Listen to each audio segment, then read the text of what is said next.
So I want to introduce Phil Edholm, who is filling in for Hank and giving a quick tip for this evening. Phil, welcome.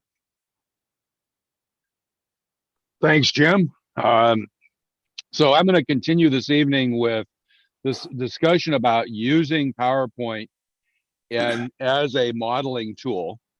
So we started this last week. We're going to have about 10 weeks where we look at ways to use the tool set that's in PowerPoint to do modeling. Last week, we did the kind of an introduction, and I was hoping I get more feedback about, people found that interesting, went and tried it, were able to actually put some things on a piece of paper. This week, what I want to focus on is how do you make why and how do you make larger slides? And this is actually something for when you generate high resolution output, like when you're going to go generate a photo and you're going to get printed at a Photoshop, they may have much higher resolution than your home printer. So when you look at PowerPoint, it was designed to do slides, but it actually turns out we can fake it a little bit and do some other things. So that's what we're going to talk about today.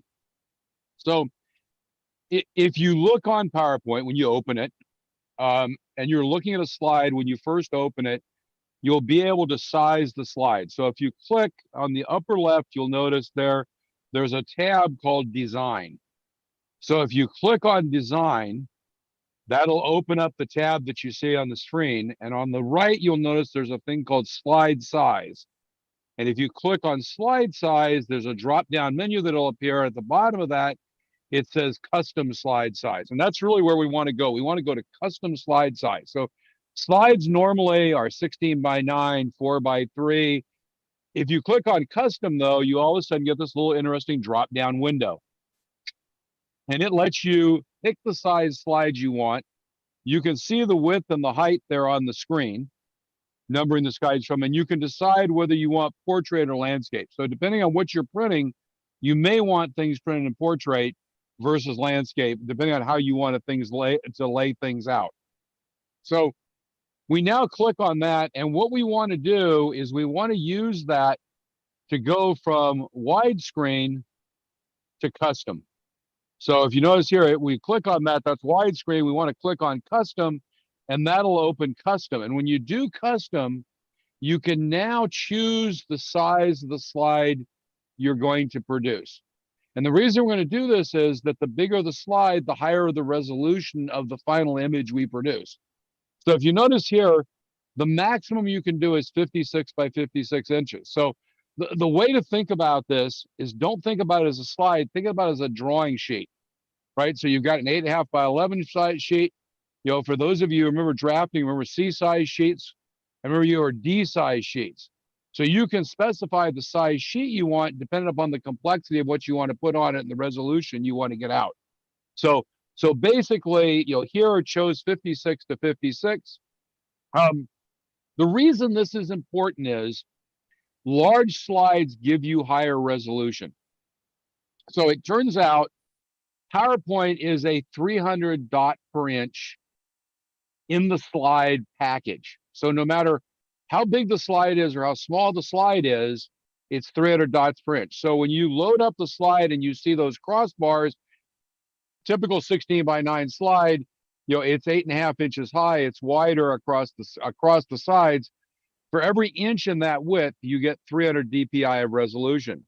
So if you look at a slide that's 10 by 7.5, that's 3000 dpi by 2250 dpi. But if you go and take that same slide and make it 43 by 34, then it goes to it's actually 4x larger. So the point is that you're now going from 300 dpi, when you produce the image that you take to a printer, you send off to get printed, it's no longer 300 dpi because you started with a bigger slide. When you produce the image, it's 300 dpi per inch. So if you double the size of the slide from 10 inches to 20 inches, you're going to get 600 dpi instead of 300 dpi. And again, that's important when you're using a photographic, or you're going to someone who's using a really high-end laser printer to print decals. One of the questions to ask them is, what DPI is your process? Because that really is the resolution, how clearly you can see small text when you're printing that really tiny text, especially in HO. So what I want to show here was how we do basically a 6x4 photo image. So, I actually yesterday did a bunch of 6x4 photos. They cost 45 cents for my local photo shop to print. And what I printed was labels to put on the modules for the show that I'm doing this weekend. Some that said, please do not touch, and some that identified little buildings. The way you do that is really simple. You need something less than 56 inches. Most printers are not more than 600 DPI, but if you do 1200 DPI, you're absolutely going to be safe. So if you take it to Kinko's, no matter where you take it, 1200 DPI is pretty much the maximum. 600 is pretty much what you'll see in a high resolution printer. The one at Mike's is a 600 DPI, but I go to 4 times just to be safe. So what that says is a 6x4 image becomes a 24 by 16 slide. So the image is 7200 by 4800 pixels.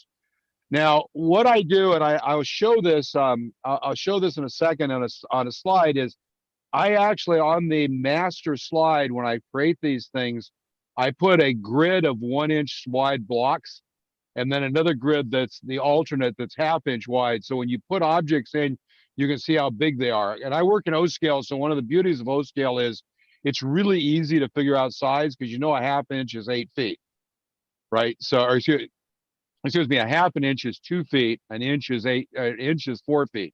So if you put something in, so if you look at that square that's there, that's 1 inch by 1 inch in actual print slides.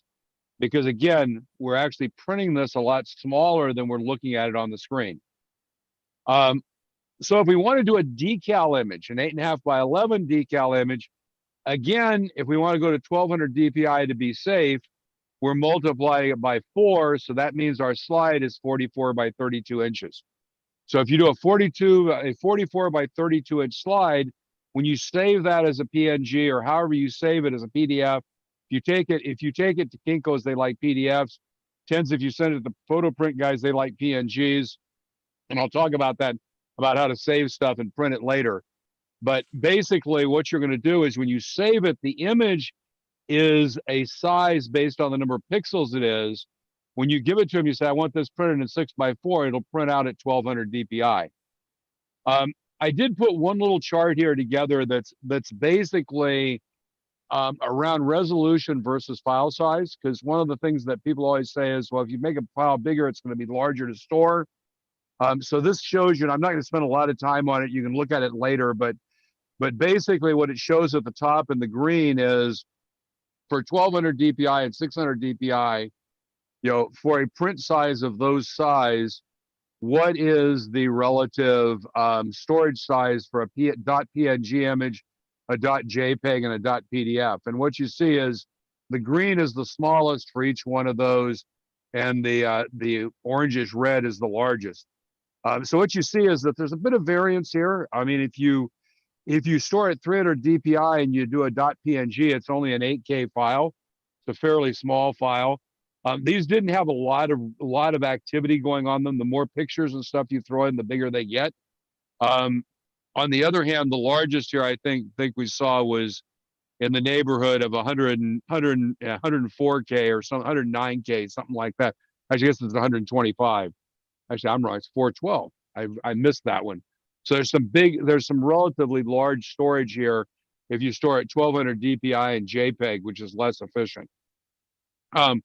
Wanted to give you an idea. This is a 22 by 17 inch decal. So this was it's done in 22 by 17, so it prints an 8.5 by 11. So you just take this into Kinko's, give them the image. I typically do .png images. They're a little larger, but they tend to have better resolution and better cornering on them. And you take it to them, and it's about 2.4 megs for an image that's got these things on it in 22 by 17. So what I really wanted to do, just the last thing I want to do is just show you this for the lines, because I think that's actually an interesting. And I've got to open something here that I didn't have open. So what I'm going to do is I'm going to actually change my share here and share my second screen, which will look just the same for you. But what I want to do is put this one over here So these are actually, I did these last night about 11 o'clock. I sent them to Mike's last night, about 1 in the morning. And I got a notice from about an hour and a half ago that they're printed and I can pick them up. So these will print as 8.5 by 11 photos. So if you look at that, what you see up here, the red lines are on the master. So if you don't know how to do that, what you do is you click up here on view, you go to slide master, you got to go up to the top slide master here, and these lines are put on the slide master. And what that means is when you go look at them here, you can actually see them they're actually in the image, and you can use them to do your marking. When you go to print it, all you have to do is you just click on these and you go format background, and you can hide the background graphics. And now when you print it, it'll have a white background. So that's basically what I do when I go to print it. I use the background lines to position things, scale them, and size them. So if you look at these little images here are about 5 inches long. They're a little over an inch, about an inch tall. I'll just cut those out with a razor. I'll show you how to do this later. I cut them out with actually with a scalpel, run a black felt pen around to color them and make them look nice, and they'll just get stuck on the module and they'll look fine. These are actually labels for some of the structures to go on as well. But I just wanted you to see that. So basically that's what we're going to talk about today. Next week we will talk a bit about how to sketch in PowerPoint, how to use some of the tools, how to actually create random forms and shapes, so you can do different things. Any questions, comments?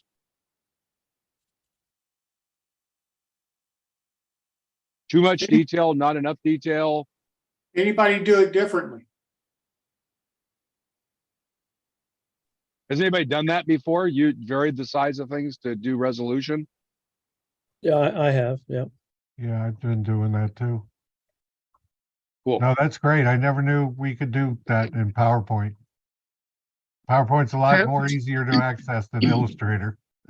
Yeah, that's kind of the the thing from my perspective is that it's just everybody has it and it's pretty easy to use and you kind of know how. So, and like I said, the idea of being able to get the 600 or 1200 DPI images lets you take them anywhere and print them and get high resolution stuff out of them. So anyway, enough said. That was Phil? it, Jim. I'll throw it. Yes.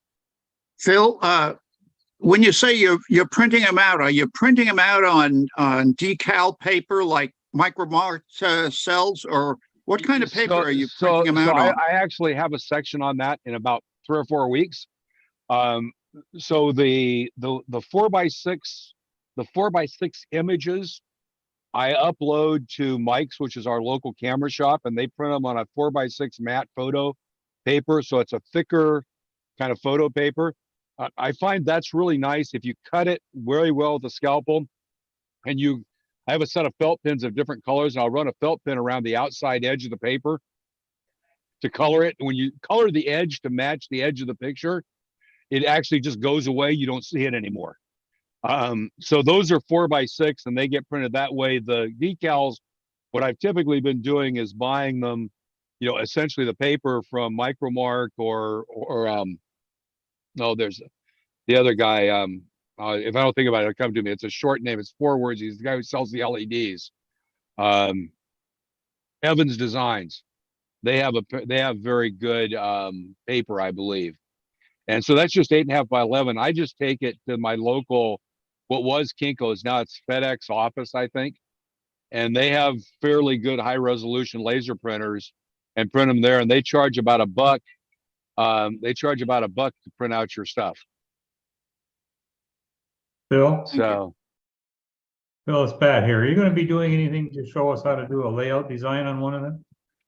I haven't done that. I can show you how I do it. I mean, we can do a session on that and I can show you what I do is what I did was I grabbed all the Fast Tracks templates when I need them and I scale them down and use those to do layout designs using PowerPoint. So like the things I showed when I showed on the build along, that layout design was actually all done in PowerPoint the same way. So I can go through and show that. I didn't really put it in. it's I kind of didn't know where to stop, but I can add something like that in as a separate thing if we'd like. You kind of leave it to everyone to talk about. Thanks, Phil. Cool. Thanks. Back to you, Jim.